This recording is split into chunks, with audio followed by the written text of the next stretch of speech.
everyone. I am Sushrisangita Sahoo. I am a postdoctoral researcher in Material Science and Engineering Department at Tuskegee University. So today I am very happy to have an opportunity to share my postdoctoral research work. And the title of my today's talk is Effect of Low Temperature Plasma Fluorination of Waste Derived Carbon Powder and their HDPE polymer composites. So in this video, I will talk about what is plasma, what is low temperature plasma, and what's its application in material science. And since my work is mainly based on waste derived carbon, I will talk little bit about the biomass derived carbon, and then the utilization of waste derived carbon and plastic waste, and how can we improve different properties of this biomass derived carbon by low temperature plasma treatment, and how can we modify different property of polymer composite by plasma treatment. And at last I will show some of our results of plasma treated carbon. So what is plasma? Plasma, as we all know, it's the fourth state of matter, and it consists of soups of ions, neutrals, and electrons. And it's classified into thermal, non-thermal, and nearly thermal plasma. In thermal plasma, the temperature of the heavy particles, that is ions and neutrals, is equal to the temperature of the electrons. Whereas in non-thermal plasma, the temperature of these heavy particles, ions and neutrals, is much more less than the temperature of the electrons. So this low temperature plasma is generally used in material science for surface engineering process, that is surface modification of the material either by etching or surface functionalization. And for that purpose, different gases are used during the low temperature plasma treatment, like oxygen, argon, and nitrogen are generally used for etching of the material surface, whereas sulfur hexafluoride, ammonia, and carbon tetrafluoride are generally used for functionalization of the material. And this low temperature plasma treatment is a quick, simple, and cost-effective method to modify the surface properties of the material in comparison to other complicated chemical surface modification process. Those chemical surface modification process are very tedious process. They also involves very toxic chemicals, and those are very complicated. Whereas low temperature plasma treatment is a quick method, and you can modify the surface property without affecting its bulk property. And we can also improve the surface wettability of the material, like hydrophobic and hydrophilic nature of the material. And in case of polymer, we can improve the compatibility between the filler and polymer matrix. We can improve the interfacial adhesion between them. So, as I mentioned in my introduction slide, my work is mainly based on waste biomass derived carbon. So for that reason, I have chosen coffee waste as my studied material. Then why coffee waste? Because coffee is the largest, second largest beverage consumed after water, and is the second most traded material after petroleum. And due to huge consumption of coffee in recent days, a huge amount of waste generated over a year, like 6 million tons in a year. And these waste are generally disposed to landfills as a solid waste. And this waste contains some toxic content like tannins, caffeines, and polyphenols. And those contents requires a large volume of oxygen for decomposition process. And in addition, those waste releases some toxic gases like the greenhouse gas, that is methane, which is the major contributor of global warming and climate change.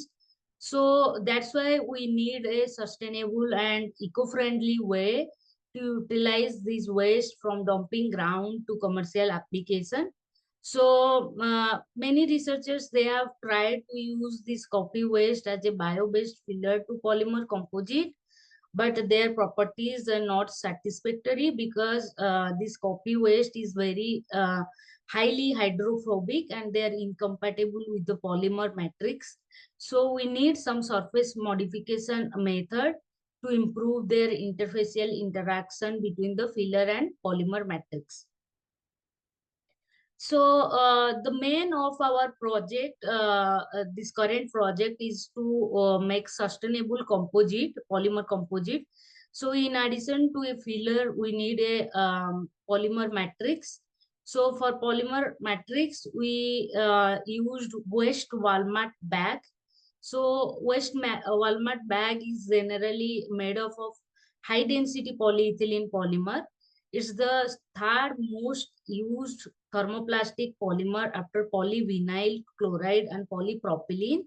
And this polymer or plastics is generally used in water cans, milk bottles, storage bins, and carry bags, etc.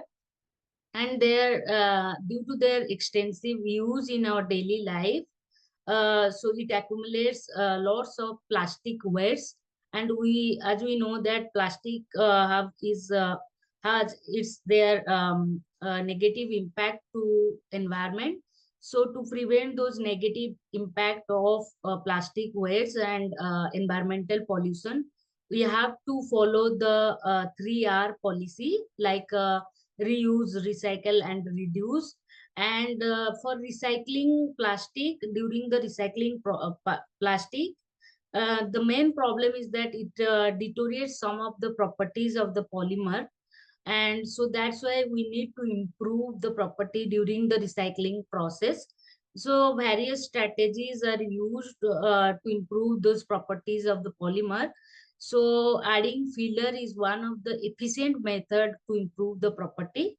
So that's why in our project, the main objective of our research is to improve different properties of the carbon from coffee waste by plasma treatment. And after plasma treatment, we added those carbon to the best high density polyethylene matrix to make filament composite. So our research mainly covers three areas of research, that is bio-waste management, to material science, that is making sustainable composite. And then the third is the application part, which covers the additive manufacturing, that is the 3D printing application. So we use those filament composite for 3D printing application. So we did plasma treatment of our carbon materials in presence of sulfur hexafluoride gas for fluorine functionalization. Why we did why we need fluorination, or why we need fluorine functionalization of carbon, why we need a fluorinated carbon? Because fluorinated carbon are attracted much attention these days due to their application potentiality in many devices, like lithium ion batteries used in phone, other batteries, microwave absorption, in gas sensors, and other electronic device. And all the application potentiality of this fluorinated carbon depends on its structure. So the structure is mainly depends on two factors, that is carbon fluorine bonding and fluorine to carbon ratios. So this carbon fluorine bonding is mainly three types: ionic, semi-ionic, and covalent. So in ionic, the percentage of fluorine is very small, so there is no practical use of this ionic bonding. But the other two, like semi-ionic and covalent, they are very important. The example of semi-ionic bonding in carbon is the fluorine graphite intercalation effect. Means the fluorine ions, they got stocked in between the graphite layer, which yields very good properties like enhanced conductivity, enhanced energy density, and power density. So which is useful for battery application. So for this semionic and covalent bonding, scientists followed different methods, fluorination method to obtain those bonding, like direct gaseous fluorination, wet chemical fluorination, and plasma fluorination. So in our case, we used plasma fluorination method for fluorine functionalization. So as I mentioned, our main aim is to make sustainable composite. So in addition that we can also use in addition to the filler, we can also use this fluorinated carbon in this device also.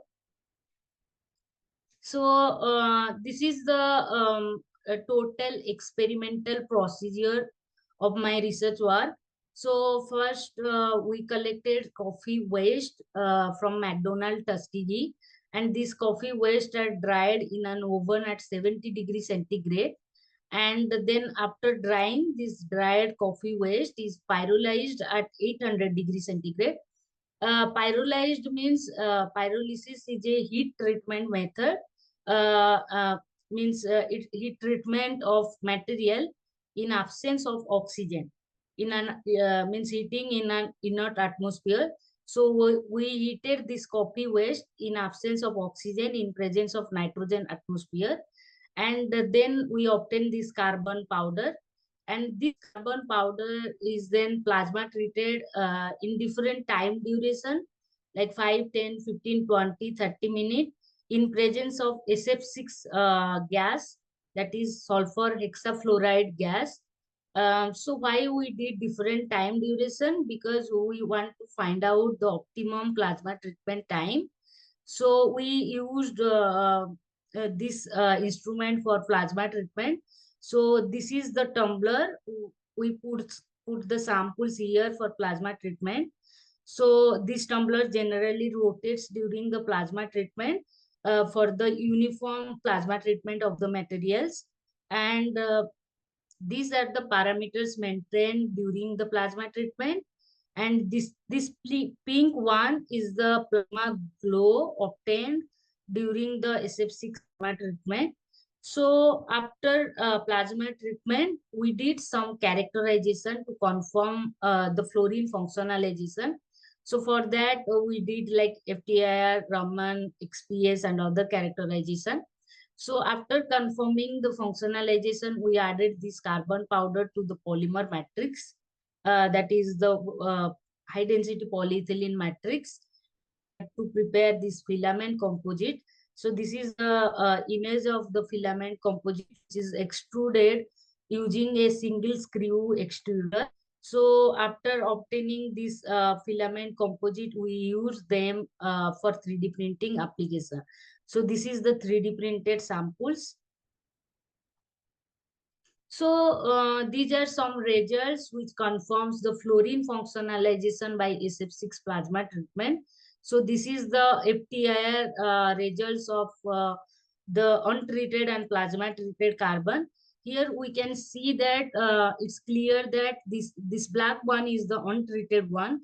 So for the untreated carbon, we didn't observe any carbon to fluorine stretching band, whereas in the low time duration also in 5 minutes and 10 minutes we didn't observe that.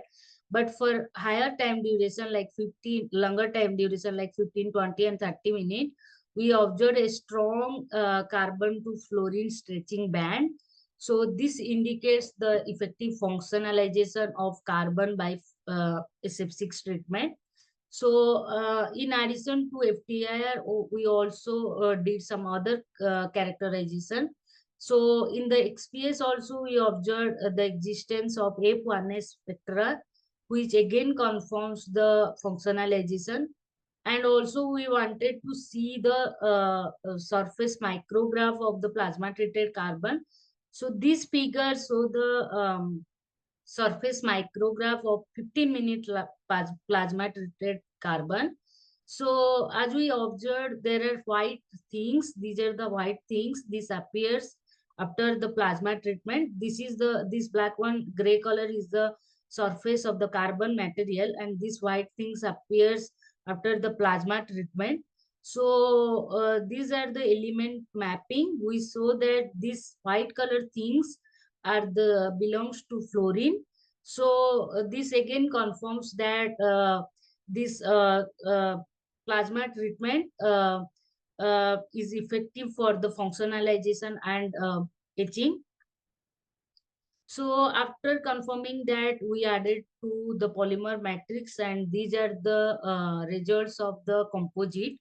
So as expected, we observed that the thermal decomposition temperature of the composite with plasma treated carbon as a filler increases in comparison to the neat polymer matrix. The black one is the result of neat one, and the thermal decomposition temperature is increased for the composite with plasma treated carbon as filler. So this indicates that since the thermal decomposition temperature increases, this indicates the increase in thermal stability, and also we observed improved mechanical properties. And so all these results indicates that the plasma treated carbon as a filler improved the properties of mechanical and thermal properties of the composite.